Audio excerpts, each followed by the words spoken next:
Mesdames, Mesdemoiselles, Messieurs, bonsoir.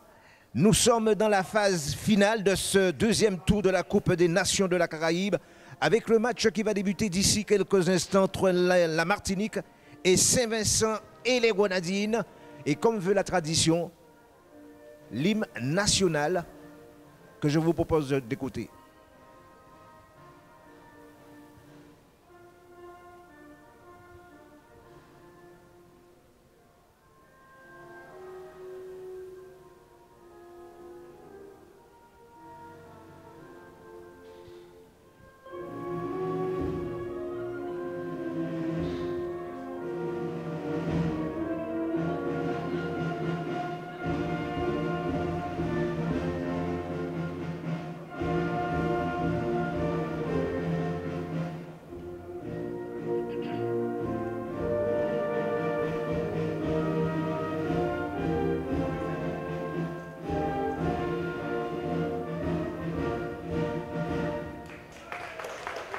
L'hymne national, la Marseillaise pour la Martinique.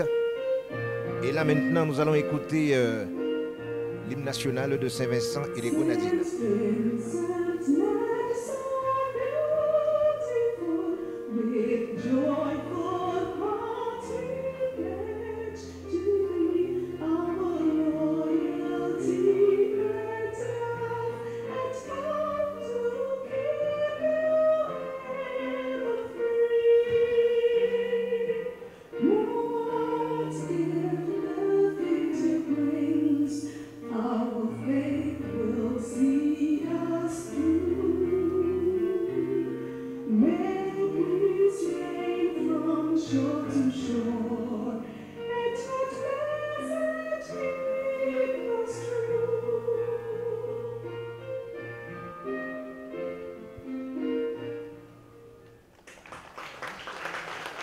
L'équipe de Saint-Vincent, est-il besoin de vous le rappeler, bien, qui a été battue par la Guadeloupe lors du premier match, 3-1.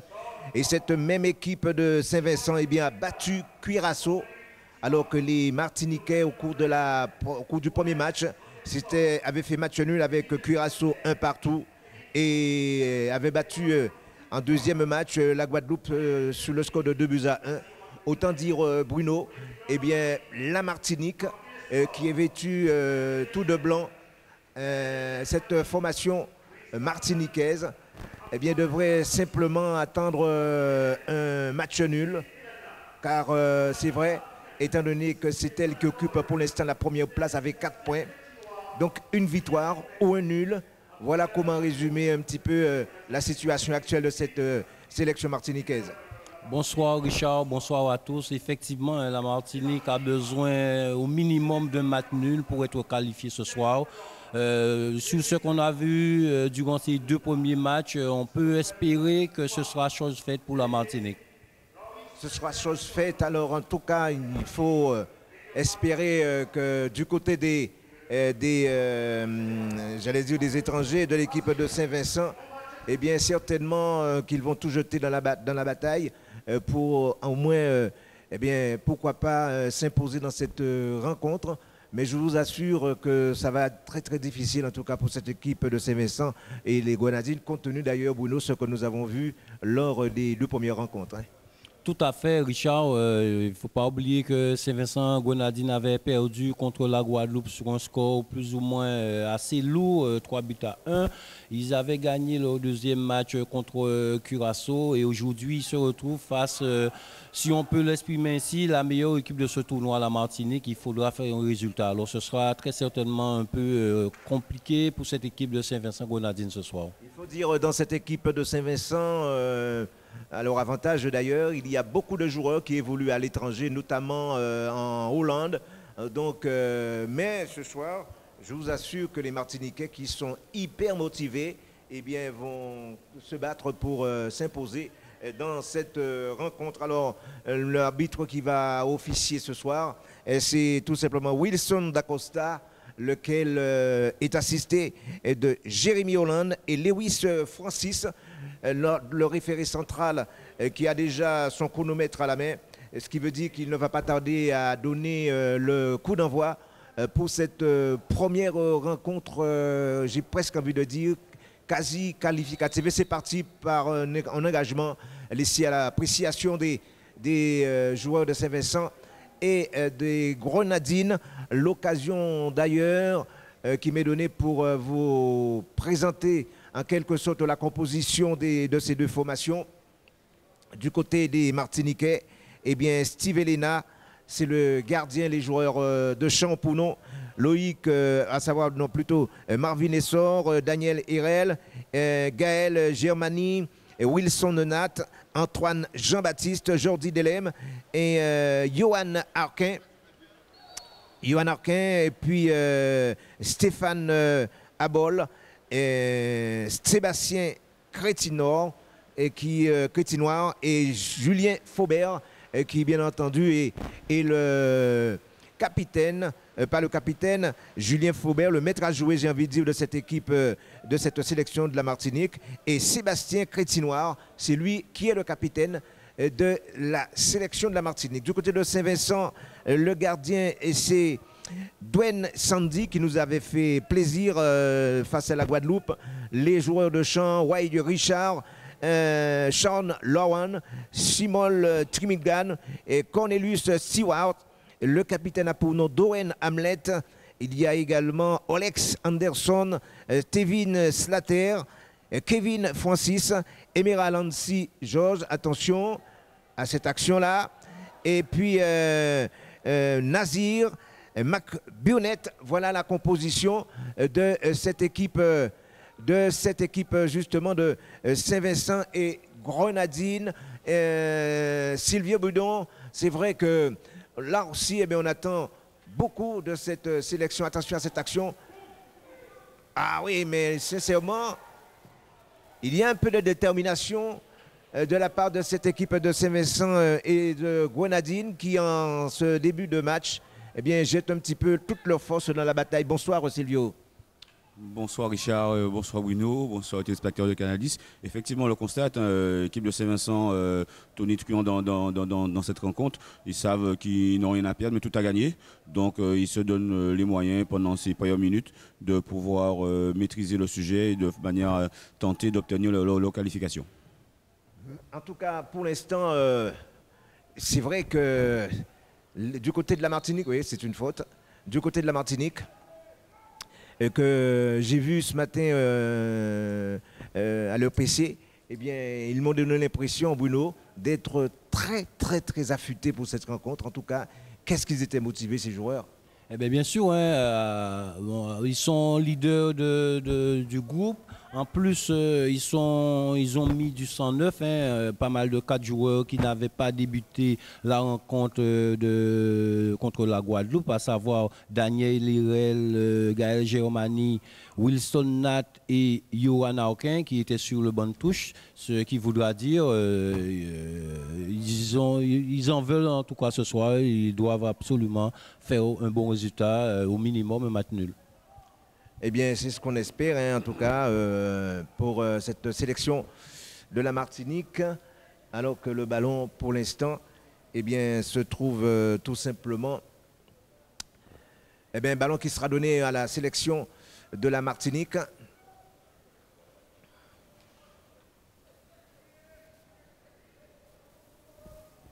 Une touche.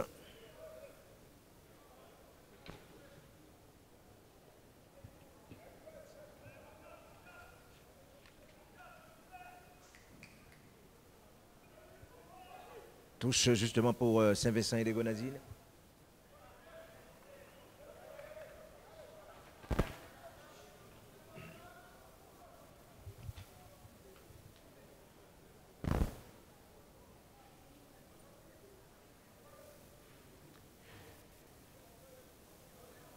Une pelouse un peu glissante, mais attention à ce coup franc.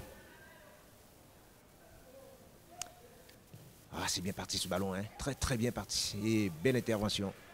Très belle intervention. Et bien de la part du gardien martiniquais. Et oui, c'est à savoir Steve Elena qui relance un petit peu la mécanique, mais finalement c'est une balle qui sort en touche. Au vu de ces quelques minutes, messieurs, eh bien, franchement, j'ai comme impression que les joueurs de Saint-Vincent et Grenadines, eh bien, n'ont pas envie de refaire les mêmes matchs et surtout les mêmes erreurs qui ont été commises lors des deux journées précédentes, hein, franchement. Effectivement, on sent qu'ils ont pris le match par le bon bout, hein. Offensivement, c'est très bien organisé. Ils ont déjà eu, on ne dira pas une occasion, mais ça a été quand même une bonne action de marquer. Bon, on va bien voir comment ça va se passer, tout en sachant que s'ils font match nul, ils seront éliminés. Même remarque, Steve Silvio, pardon. Oui, tout à fait. Comme je le disais tout à l'heure, ils n'ont rien à perdre, tout à gagner. Pour eux, une victoire, c'est signe de qualification. Donc, ils se donnent les moyens offensivement à se créer de multiples occasions de manière à tenter de faire le break très tôt. Ce qui nous ramène à combien de minutes? Le temps pour moi de vérifier, 5 minutes, pratiquement 6 minutes. Et le score est évidemment de 0-0 entre ces deux formations. Et ça va être une nouvelle touche.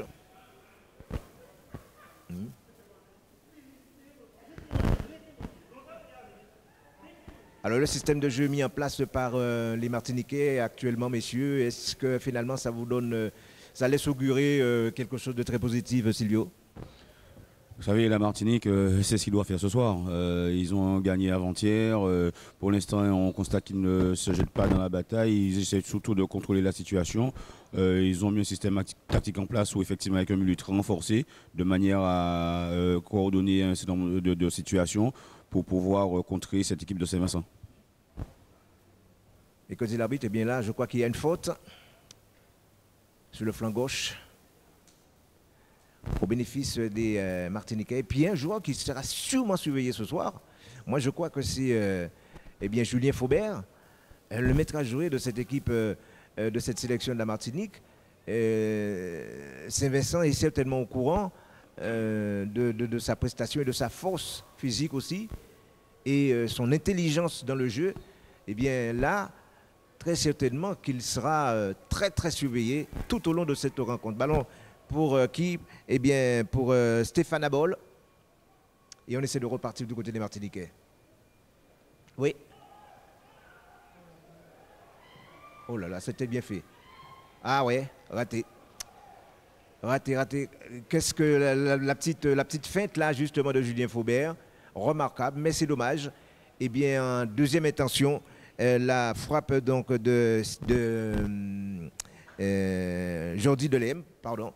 La frappe de Jordi Delem est passée largement à côté du piqué gauche de Elena. Mais c'était bien vu, c'était bien tenté en tout cas de la part de cette sélection martiniquaise.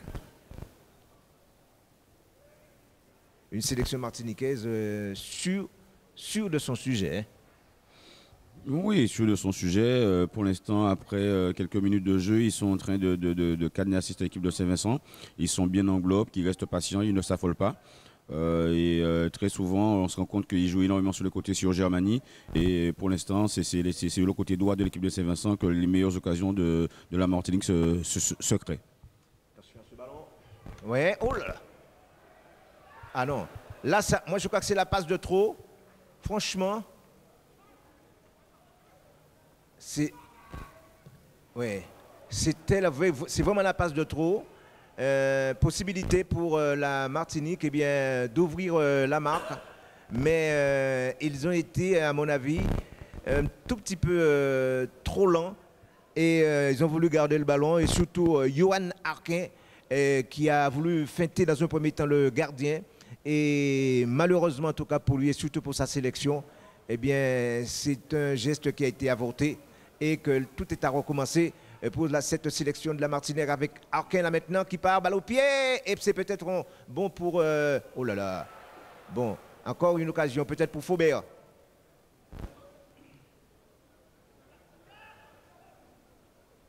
On fait transiter le ballon à destination d'Antoine Jean-Baptiste. Arquin, mais hors-jeu. Bonne pression, hein, Bruno, exercée par cette sélection martiniquaise avec au finish, je dirais, quelques actions ratées.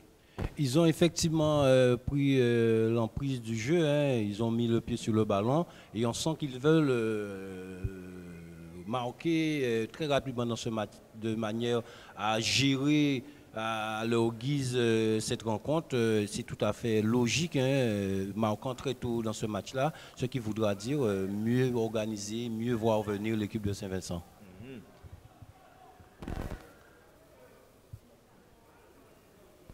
Long dégagement. Balle qui arrive directement dans les pieds des Britanniques. Voilà. Ça va donner quoi là? Une balle qui va sortir en sortie de but. Et que le gardien Steve Elena pourra dégager. Deuxième gardien justement de l'équipe de l'équipe justement de Lille, qui dans ce tournoi justement, eh bien, j'ai envie de dire, n'a pas été tellement inquiété. Hein. Oui, tout à fait. On constate que Steve Elana, depuis plusieurs rencontres, est tranquille, serein. Ce qui veut dire que sur le plan offensif, les adversaires pour l'instant n'arrivent pas à trop inquiéter cette défense martiniquaise. Toutefois, avec l'expérience qu'il a acquis, on le voit souvent en train de parler à ses défenseurs, de les replacer.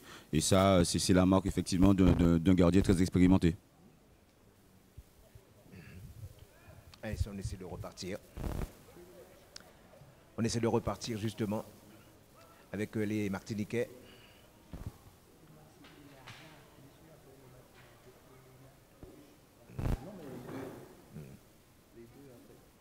Ouais.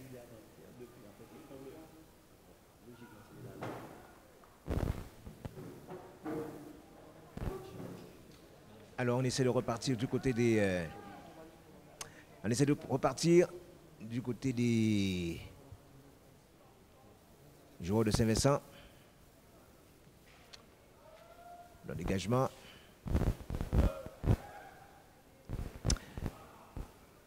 Ah oui. Faubert qui attend un soutien. Faubert. Et il n'est pas en jeu.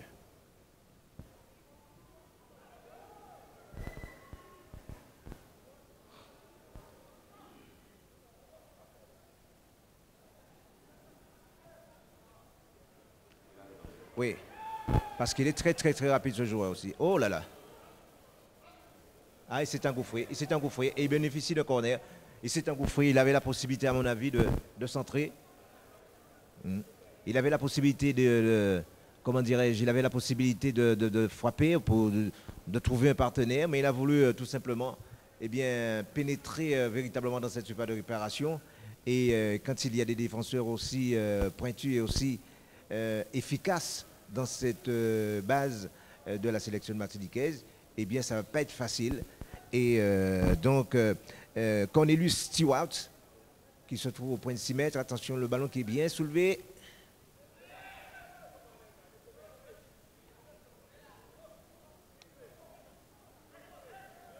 Ballon qui est récupéré par Saint-Vincent.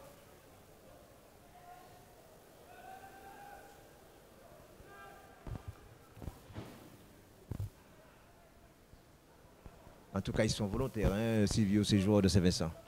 Oui, tout à fait. Comme vous savez, dans ce match-là, pour les deux équipes, c'est un match hyper important. On voit effectivement qu'il y a une concentration des deux côtés.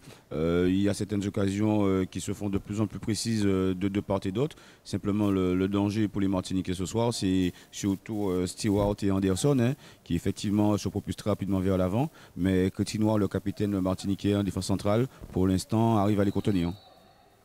Et ce qui nous donne la possibilité, chers amis téléspectateurs, de vous donner le temps, 14 minutes de jeu.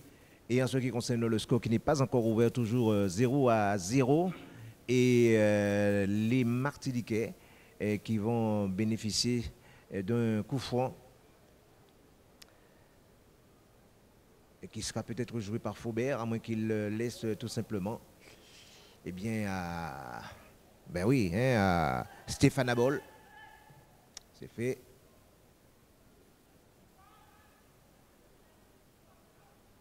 Ça, c'est une bonne occasion pour cette équipe martiniquaise. Voilà. Frappe qui ne donne rien.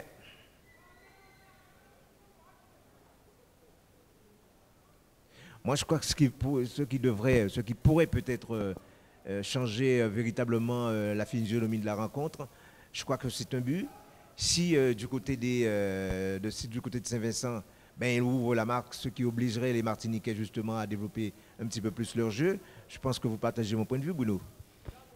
Oui, bien sûr, en sachant que les Martiniquais sont premiers du groupe, systématiquement, en ouvrant le score, voilà, si Saint-Vincent ouvre le score, ça obligera les Martiniquais à faire un pressing de manière à aller égaliser le match, parce qu'il ne faut pas oublier qu'ils ont besoin d'un match nul. Robert.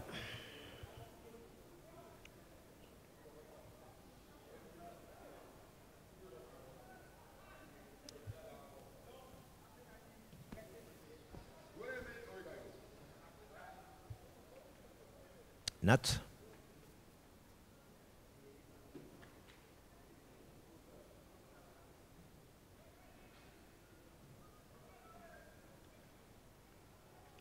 Sur Faubert peut-être, voilà. Faubert. Oh là là là là là là là là là là là là. Ah, la vision, hein. Ah ouais. Quelle belle frappe. Très très belle frappe. Et puis aussi surtout c'est un joueur qui est très intelligent, Silvio. Hein. Oui, on le voit tout de suite. Il s'est rendu compte qu'effectivement, que sur le côté gauche, c'était fermé. Il ne fallait pas qu'il ait un débordement. Donc, il fait une feinte de frappe. Il entre à l'intérieur et puis tente une frappe lointaine de 25 mètres. Ce sont des gestes qu'il a l'habitude de répéter dans son club. Et pour l'instant, il régale le public.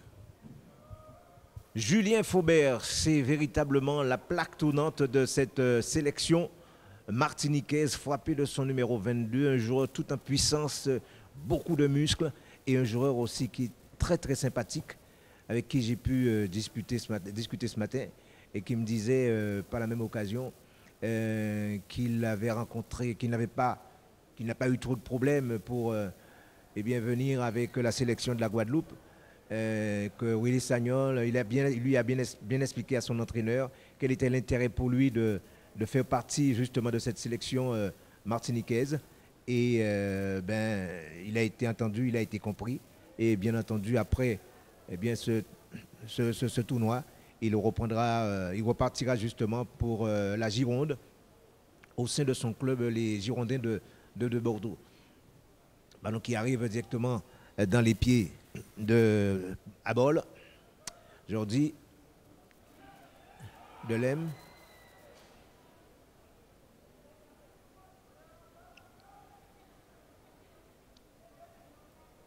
Ouais. Et ça repart pour la Martinique. Arquin. Il va tenter de trouver encore Faubert.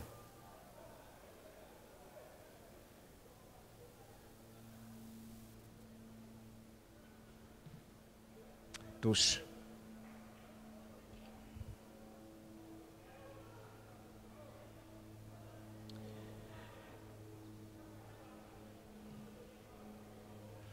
En tout cas, ce que j'ai beaucoup apprécié tout au long de ce tournoi, eh bien, c'est la prestation de ces jeunes qui sont aux abords du terrain, les ramasseurs de balles. Et ça, c'est quelque chose, je crois, qui est très importante. Et en termes d'organisation, je pense, Silvio, que c'est une très bonne chose. Oui, c'est une très bonne initiative qui permet aussi de faire en sorte que le jeu ne soit pas trop cassé. Et puis pour ces jeunes-là, être proche des joueurs de la sélection, pour eux c'est une aubaine de pouvoir les côtoyer de près.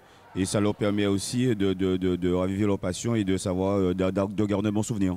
Vous l'avez dit tout à l'heure, c'est un joueur qu'il faudra surveiller, à savoir Cornelius Stewart. Certes, c'est un joueur qui est très vif, qui est très actif, mais à la finition un peu brouillon. Illustration parfaite avec cette frappe qui est passée, Bruno, largement au-dessus de la cage de Steve et Lana. Effectivement, Richard, on ne cessera pas de le répéter. Hein, ce joueur Stewart, c'est le danger de cette équipe, le meilleur joueur, disons, de cette équipe Saint-Vincent-les Grenadines. Il faudra que les défenseurs martiniquais fassent très attention parce que pour nous, c'est lui qui peut ouvrir le score ou éventuellement donner une passe décisive à un de ses camarades. En tout cas, ça se dispute là avec Arquin pour la Martinique.